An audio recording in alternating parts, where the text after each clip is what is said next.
अपना परिचय भी देना है। नमस्कार दोस्तों, मैं आपका दोस्त पंकज पंवार। 2027 सामने है और राजनीतिक सरगर्मियां तेज होती जा रही हैं। ऐसे में तमाम राजनीतिक दल अपनी तरफ से जीत और हार का जो है वो दावा करते ही रहेंगे।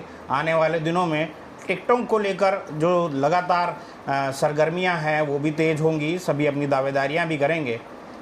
इन सब में अगर हम सहसपुर विधानसभा की बात करें तो सहसपुर विधानसभा बेहद महत्वपूर्ण विधानसभा देहरादून की कही जाती है और अगर कहा जाए तो वहाँ पे एक बड़ी संख्या जो है वो काश्तकारों की रही है। लेकिन अब धीरे धीरे जिस तरीके से वहाँ पर औद्योगिकीकरण बढ़ा है तो वहाँ पर बड़ी संख्या में बाहर से भी लोगों का आना हुआ है। कुछ वहाँ पर नौकरी के लिए आ रहे हैं, कुछ पहाड़ से पलायन करके आ रहे हैं और इन तमाम चीज़ों को लेकर एक स्थानीय नेता, एक स्थानीय नागरिक और एक वरिष्ठ भाजपा नेता किस तरीके से सोच रखते हैं। मेरे साथ विजयपाल बर्थवाल जी हैं। बर्थवाल जी, सहसपुर की जनता, सहसपुर के अगर हम क्षेत्र की बात करें, आप किस तरीके से इस चीज़ को आंकते हैं और एक अपना एक परिचय देंगे कि किस तरीके से, क्योंकि आप एक खुद काश्तकार परिवार से हैं, बहुत जवानों से वहीं पर रहे हैं सेलाकुई में और तमाम सहसपुर क्षेत्र की तमाम जगहों पर रिश्तेदारियां हैं, तमाम चीज़ें हैं। किस तरह देखते हैं और अपना परिचय देते हुए आप किस तरह से डिस्क्राइब करेंगे सहसपुर की विधानसभा को? सबसे पहले तो नमस्कार। आपके चैनल के माध्यम से मैं अपने क्षेत्र की सम्मानित जनता को संबोधित करता हूं, अपील करता हूं। मैं विजयपाल सिंह बर्थवाल, पूर्व प्रधान, सेंट्रल ऑफ टाउन सेलाकुई। मैं एक मध्यम वर्ग से ताल्लुक़ रखता हूं। मेरा परिवार कृषक परिवार है और जो मूल जो हमारा व्यवसाय कृषि का है और अपने क्षेत्र जो हमारी विधानसभा क्षेत्र सहसपुर है, वह वर्तमान समय में जो है अपना क्षेत्र इतना विषम परिस्थिति के कारण, अपने क्षेत्र में इतना बड़ा इंडस्ट्रियल एरिया भी होने के कारण और वहाँ पर अपने स्थानीय युवाओं को रोजगार के रूप में कोई भी उपलब्धि प्राप्त नहीं है। वहाँ पर सब लोग ठेकेदारी प्रथा के आधार पर वहाँ पर कार्यरत हैं। क्योंकि जब हमारा यह औद्योगिक क्षेत्र बनाया गया था तो हमारे लोगों की इसमें भूमि अधिकृत की गई थी। आपकी भी ज़मीनें गई उसमें? बिल्कुल, हमारी ज़मीनें उसमें अधिकृत की गई थी और हमको उस समय पे ये कहा गया था कि आप लोगों को इसमें भागीदारी करने का अवसर प्राप्त होगा। परंतु दुर्भाग्य है कि आज हमारी सरकार होने के बावजूद भी हमें वहाँ पर स्थानीय युवाओं को कोई उसमें भागीदारी कंपनी के माध्यम से नहीं है। केवल ठेकेदारी प्रथा पर हमारे लोग वहाँ पर कार्यरत हैं और हमारा उद्देश्य अपने क्षेत्र के युवाओं को उसमें भागीदारी करने का, रोजगार मिलता रहे। बिल्कुल, ये हमारा फोकस रहेगा। यदि भारतीय जनता पार्टी हम मुझे अवसर देती है, मौका देती है, तो हमारा मुख्य उद्देश्य अपने क्षेत्र के युवाओं को उसमें नौकरी दिलाने का रहेगा कंपनियों के माध्यम से। विकास के क्षेत्र की अगर बात करें तो कितनी महत्वपूर्ण आपको लगता है कि अभी सहसपुर विधानसभा में विकास के लिए, क्योंकि देखिए सड़कों की बात करें, सड़कें तो हर जगह पहुंची जा रही हैं क्योंकि ये देहरादून का एक महत्वपूर्ण विधानसभा है। तो आपको क्या लगता है कि कितना अभी विकास की चीज़ें हैं, पेयजल है, तमाम चीज़ें कहीं पे, क्योंकि ऐसी जगहों पर पेयजल की समस्याएं, क्योंकि घनत्व ज़्यादा बढ़ गया है, लोगों की ज़्यादा भीड़ हो गई है, तो किस तरीके से देखते हैं आप वहाँ पर? बिल्कुल, क्या समस्या अपने विधानसभा क्षेत्र सहसपुर के अंदर पेयजल की बहुत बड़ी दिक्कत है अपने क्षेत्र में। अगर हम थोड़ा सा जो हमारा पहाड़ी क्षेत्र अगर हम चले जाएं उस साइड में, तो अपने पूरे क्षेत्र में स्रोतों का जो हमारी पानी की पेयजल की सप्लाई होती है वह सिकुड़ती जा रही है। पेयजल का हमारे पर्याप्त मात्रा में हम लोगों को उपलब्ध नहीं होता है। तो उसके लिए हमारी कोई ठोस योजना हमें उसमें बनानी होगी। जैसे कि हमारे कुछ समय पूर्व से 2-3 बार उसमें घोषणा में भी आया था कि एक मालडूम योजना के नाम से हमारी एक योजना जिसकी डीपीआर तैयार होने जा रही थी, परंतु वो किन्हीं कारणों से वो अभी तक वो धरातल पर नहीं उतरी। यदि हमारी वो मालडूम योजना हमारी धरातल पर उतरती है तो अपने क्षेत्र में एक तो पेयजल की जो हमारी किल्लत है, पूरे क्षेत्र उसको जो हमारा विधानसभा का क्षेत्र है लगभग उसका 40% क्षेत्र उससे पेयजल की आपूर्ति को प्राप्त करेगा। और यदि हम सिंचाई को लेकर कुछ कहें तो सिंचाई कृषि भूमि का भी उसमें काफ़ी हद तक उसमें समाधान मिल पाएगा अपने क्षेत्र को।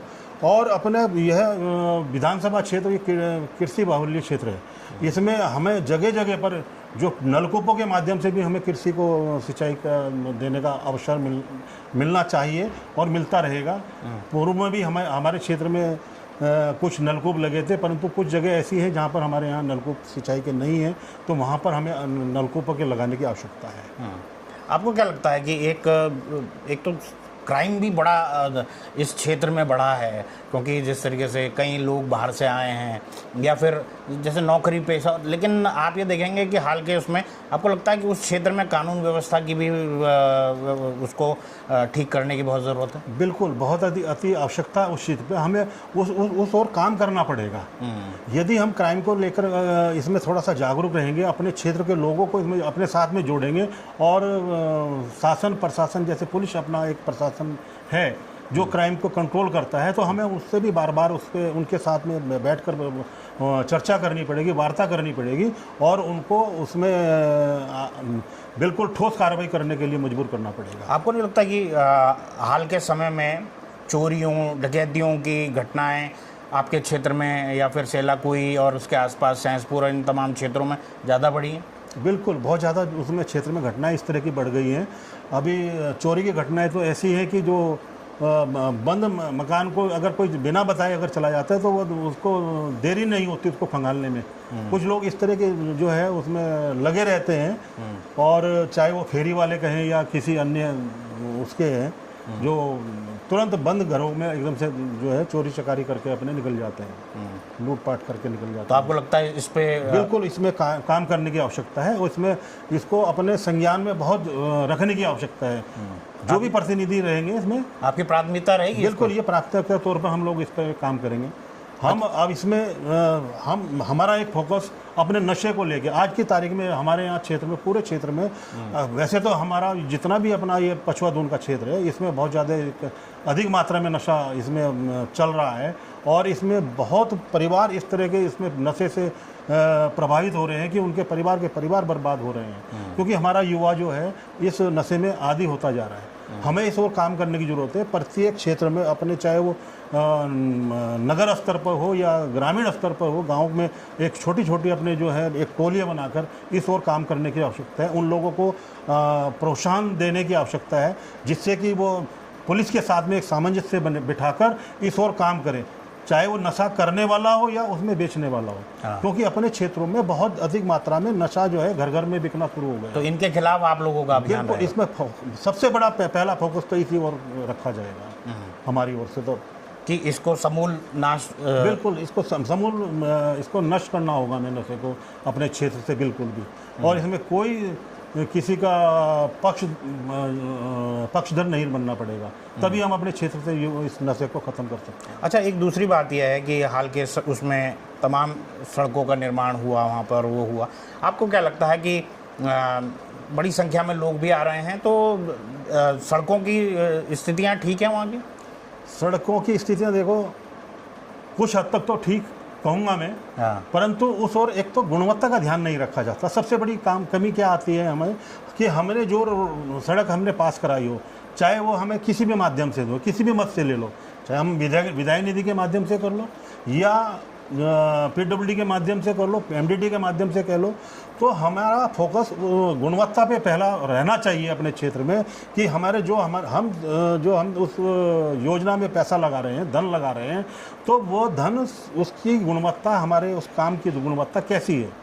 यदि हम गुणवत्ता पे ध्यान नहीं रखेंगे तो वो आज हम बना के चले जाएंगे, 6 महीने के बाद वो फिर दोबारा से वो ज्यों की त्यों रह जाएगी। तो सबसे बड़ा फोकस तो अपना जो है गुणवत्ता पे ध्यान रखने का रहेगा।